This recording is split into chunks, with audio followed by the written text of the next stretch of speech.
think the way I tackled that was I had an enormous piece of graph paper.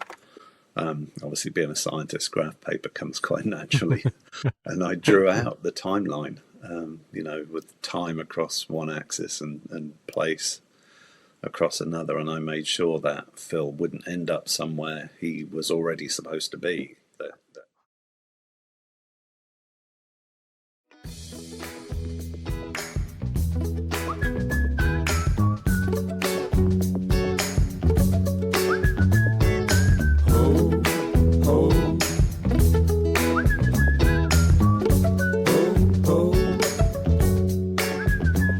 Welcome to Storycomic Presents, where we interview amazing storytellers and artists. This is episode 480. I'm your host, Barney Smith of storycomic.com, and we're excited to have with us the internationally acclaimed and celebrated author, Mark J. Wilson. Mark. Hi, Barney. Good to meet you. How you doing? Yeah. I'm good, thank you. How are you? So, Mark, you're here to talk a little bit about your book, Full of Beans, which is an exciting. I love how the book is described. It's like, so it's a dead professor, a missing student, and a time traveling detective. That is an amazing log line, and it's called A Back in Time Mystery. So my first question to you, Mark, is that tell us what first inspired Full of Beans, and how did you landed on the time travel detective genre? So I love time travel. I love Back to the Future. It's one of my favorite movie genres. And I love detective stories. One of my favorite books is Dirk Gently's Holistic Detective Agency by Douglas Adams.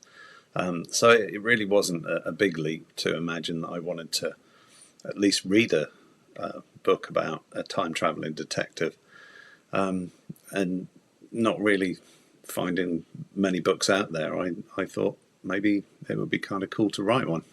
So I kind of had that idea for maybe 10 years. Okay. And one day my wife and I were standing by our coffee machine, which for some reason the beans didn't fall down the chute into the grinder particularly well. And it would always come up with the error message, Phil Beans. And one day I just turned to my wife and I said, Phil Beans, wouldn't that be a great name for my time traveling detective? And of course, at that point, I'd given him a name. I decided that I really had to write the story. So that's how it came about. And then, of course, Full of Beans, caffeine, Phil Beans. It just kind of worked with the title. And yeah, it took me 3 years, I think, to go from that moment to getting it published. You're not an author by trade. You're actually I'm a scientist. you do training in like biochemistry and gene therapy.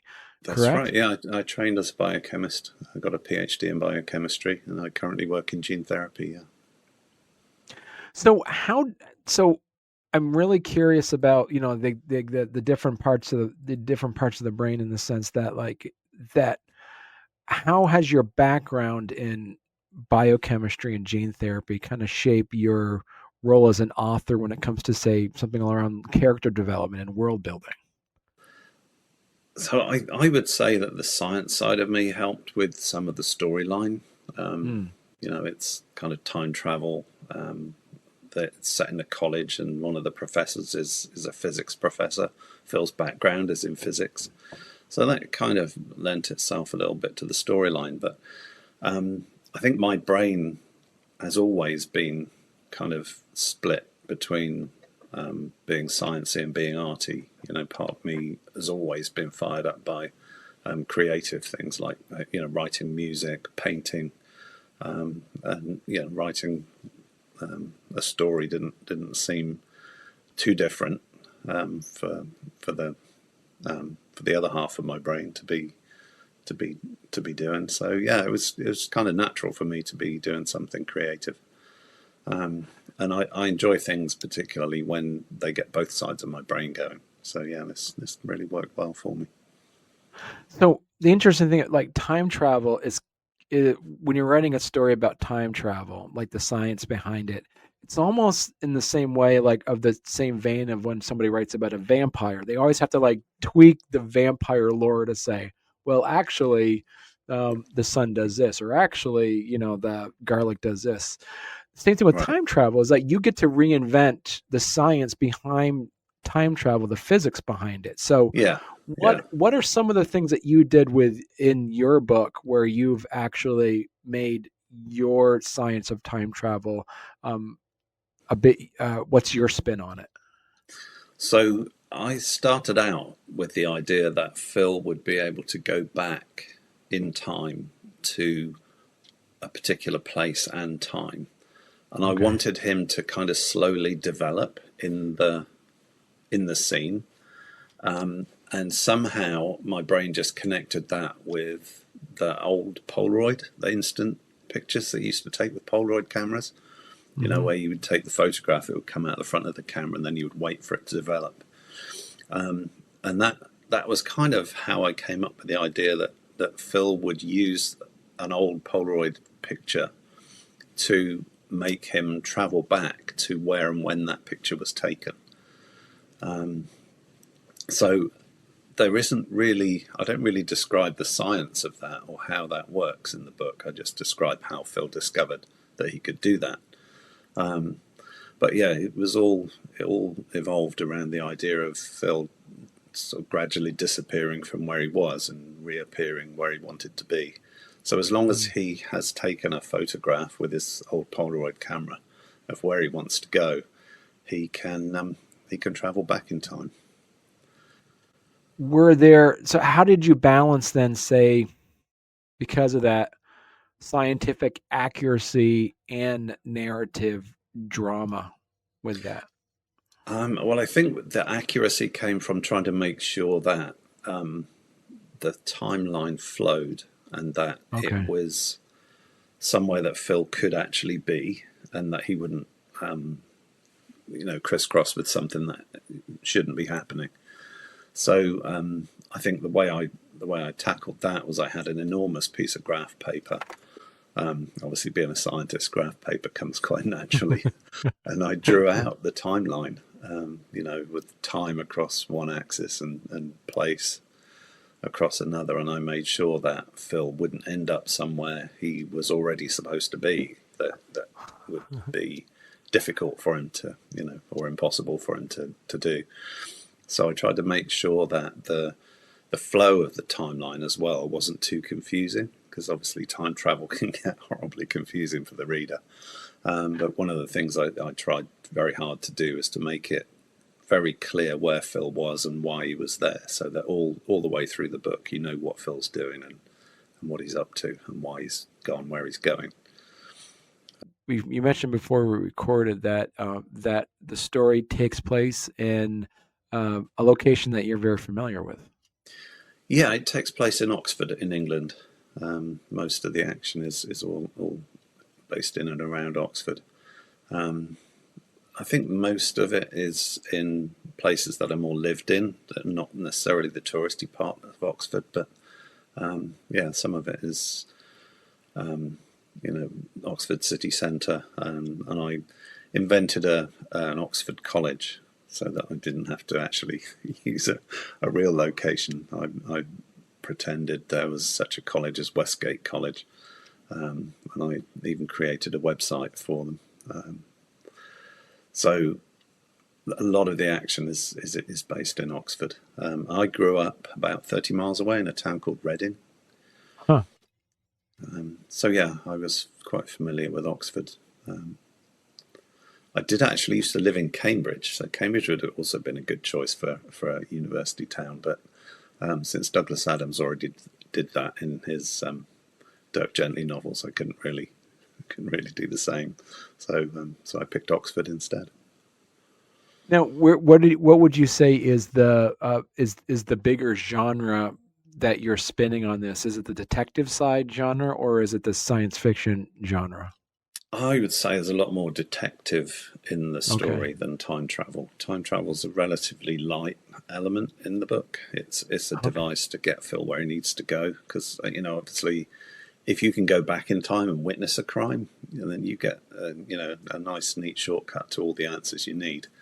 But obviously, when you get there and there's a murder about to happen, then you get caught up in the ethics of that and wondering whether or not it's okay to just be a bystander, whether or not it's okay to just stand and watch, or whether you should really do something about it. So, of course, Phil being Phil, he makes the not particularly smart choice and gets involved first time round, and manages to prevent the death of his old professor. Then when he gets back to his own time, he realises just what a mess he's made of the world, and he has to try and undo that. And then he gets into deeper and deeper trouble. Okay. Now, was there a direction as you were writing this? Did you already have everything written out and you knew exactly how the story was going to end, or did you kind of go on the seat of your pants and then like the characters went in a direction that you weren't expecting? No, I can't go by the seat of my pants. That's the science side of my brain, I think. I had to know where the story was going. So I had it all mapped out on my big piece of graph paper. But as I went, I thought of new things or different things, or in different ways for it to unfold. So apart from the ideas that came to me, I also had a couple of people critique the book for me and help me understand what worked and what didn't. So yeah, within the 3 years, 2 years, I guess, that it took to draft the book, there were 3 or 4 rewrites that happened because of all the advice I got and the twists I thought of. So in the end, the story turned out quite different to the original draft on the graph paper. So what were some pieces on the book that folks said that your beta readers and your readers said this out? Was there anything in there that the main thing I learned was that you can't put all the backstory in the beginning of the book. When I started out, I thought it was important to understand how Phil learned that he could time travel, how that happened, some of his backstory about who he was before. And I figured that you needed to know that before you could get into the story. And obviously I was advised that was not the way you do. You can't put backstory in until we care about the character. So that was one piece that caused big part of the rewrite that happened. But yeah, I think that now forms a fairly small part at the end of the book, towards the end of the book, and you have gotten through quite a lot of the plot before you actually discover how Phil learned to time travel, and I think that works really well. Once you figure out, you have to, you kind of have to swallow your pride and tear the book down again and start over and get into the rewrite. And then once you're working through it and you realize how it's going to work, then it works really well. And you actually get to see the benefit of doing that. So yeah, I was really quite happy with the way that worked out in the end. But yeah, it's tough when you get feedback like that. Well, hey there. If you're enjoying our podcast, don't forget to subscribe on YouTube or leave us a 5-star review on your favorite podcast platform. Your support means the world to us and helps us keep this show going. We love hearing from you, so any feedback is welcome. And thank you for being a part of our podcast family and for all your support. It truly means a lot to us. So has this kind of sparked you to be thinking about other stories that you'd like to write now? Well, I'm probably somewhere around a quarter or a third of the way through the second book in the series. Wow. That's coming along. It's fairly slow at the moment, I'll be honest, because I'm trying to fit that in my spare time while I'm still working. But at some point I'm looking forward to retirement and doing this full time. But yeah, at the moment I'm thoroughly enjoying my job, so Right. now it's not the time for me to give up yet. But yeah, I'm definitely keen on having part two. To let readers know, then, is like, and listeners know, is that the book ends in a cliffhanger, or is it its own standalone book? It's its own standalone. You do get to a resolution, but then book two picks up 3 days later, I think, um, where things happen that are connected with the first book, so that the same people are there. Um, you see some of the same people coming back. But yeah, it's kind of intriguing. I've made it follow almost straight on. But yeah, you do Right. get to a resolution. But at the end of the book, it does say to be continued. So you do get to know what happens next, but in the second book. And so, what advice would you give to other scientists or professionals who feel the pull to write fiction? I would say science writing is very, very different from um, novel writing. So I Right. would encourage anybody to get a lot of professional help if they can. Get all the help you can afford to Right. get, because there's a lot to learn. One thing in particular I recall being new to me was the idea that in a given chapter, if you write in close third person, the way I have, I'm inside Phil's head. He's always explaining in his own head what he's doing, so that it helps the reader understand what he's thinking, why he's going to do what he does next. So in that way, what Phil's thinking. You can't then tell the reader what someone else is thinking. You're Mm. not. That's something that you just don't do. It's called head hopping, apparently, and it's really confusing for the reader. And it didn't occur to me that I couldn't say, Phil was thinking this, and then the character he was talking to was thinking something else. And the advice I got was, you can't do that. If it's in close third person, you have to stay in that one person's head for that whole chapter. Okay. Then the next chapter you can change whose head you're in, but then you stay in that person's head. And you have, instead of saying what the other person was thinking, you have to have Phil inferring from their reaction what he takes their thoughts to be. And that was something that would never have occurred to me if someone hadn't actually said, yeah, you can't do this. You need to rewrite this whole thing. And it was really quite entertaining, learning things like that you wouldn't necessarily know from science writing, or even from reading other books. You wouldn't necessarily realize that was or wasn't happening. Right. If you're in I think the omnipresent perspective, you can talk about what everybody's thinking, but that's a much more detached way of writing, and that I don't think would suit my way of writing. So yeah, Right. I had to work that out, and then it worked really well. At the end of the book, there are 3 chapters in succession where I switch from. You see the sequence of events over these 3 chapters. You start with one person, and then you shift the next chapter to the next person. Then the third chapter is the third person, and that worked really well. Once I realised that's a rule you had to follow, but it really made these 3 chapters towards the end of the book work really well. I won't tell you what's happening, but it'll be obvious once you get there when you read it. But yeah, so that was really quite another difficult bit of feedback where it caused a whole lot of rewrite. But really worth it in the end, because something really quite neat came out of it as well. So, which scene in the book are you most proud of? Gosh, that's a good question. I'm going to say the murder scene, probably. That is the three chapters that I've just been talking about. I think that's the real denouement, I guess, of the book. how do you want readers to feel when they finish Full of Beans? Entertained and satisfied, I think. Okay.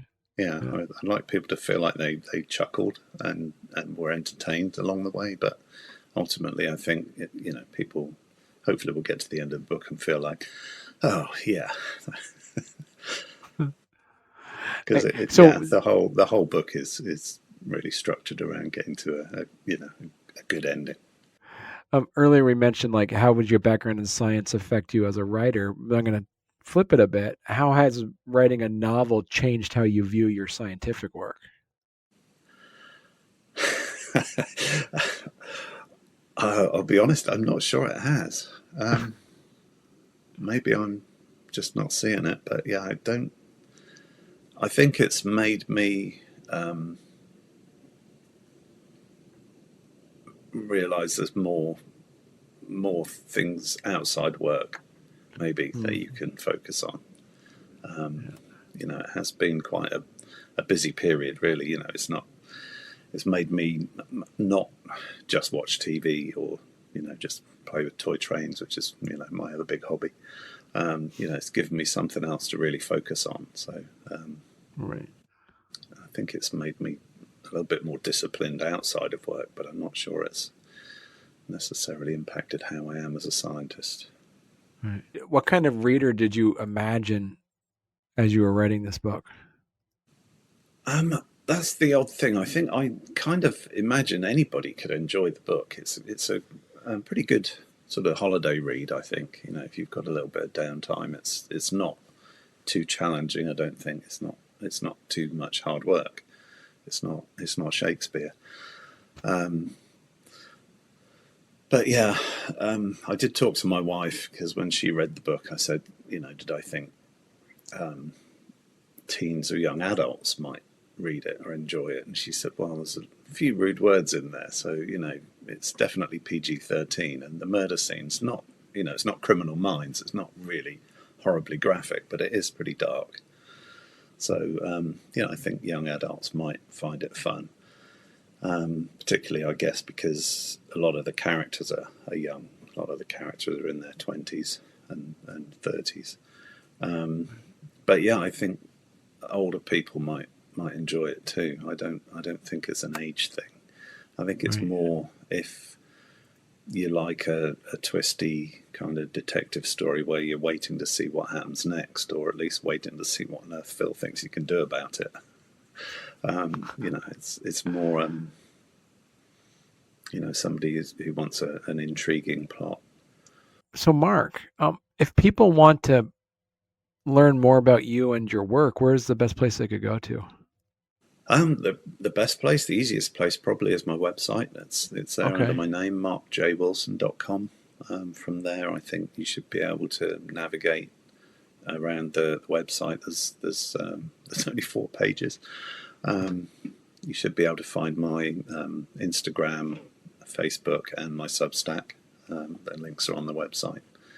And if you click around on that Full of Beans page, you should find some.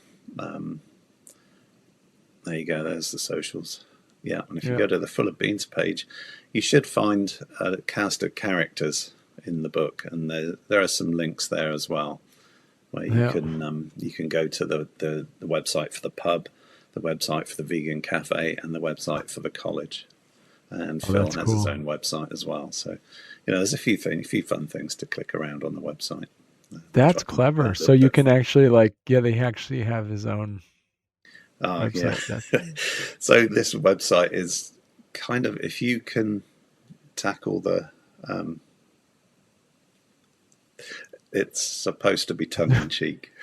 That's so funny. If you can tackle the fake captures, then you should be able to get in touch with Phil and send him a message. Cool. Yeah, so our listeners out there, so definitely check out Mark's website. It's markjwilson.com, and on there, if you go to the Full of Beans, there's links to the fictional character's website. That's pretty cool. So yeah, I mean, if you want to kind of check out the website and see if you find that amusing, then you might find the book amusing too. So yeah. Yes, and you actually have quotes from people about the book that are actually the characters in the Yes. book, telling you to read it. So that was fun. That came fun. up when the publisher was asking me who I thought we would get to, write the little blurbs for the book. And I said, well, I had it in mind that the characters would do that. And, it was like, how does that work? I said, well, I've got a few in mind. So I sent some through. That's really cool. And she just thought they were brilliant. She said, yeah, we got to do this. Well, listen, Mark, you're going to have to come back on when you get your sequel book out. Because I Absolutely. Yeah, thanks very much for having me on.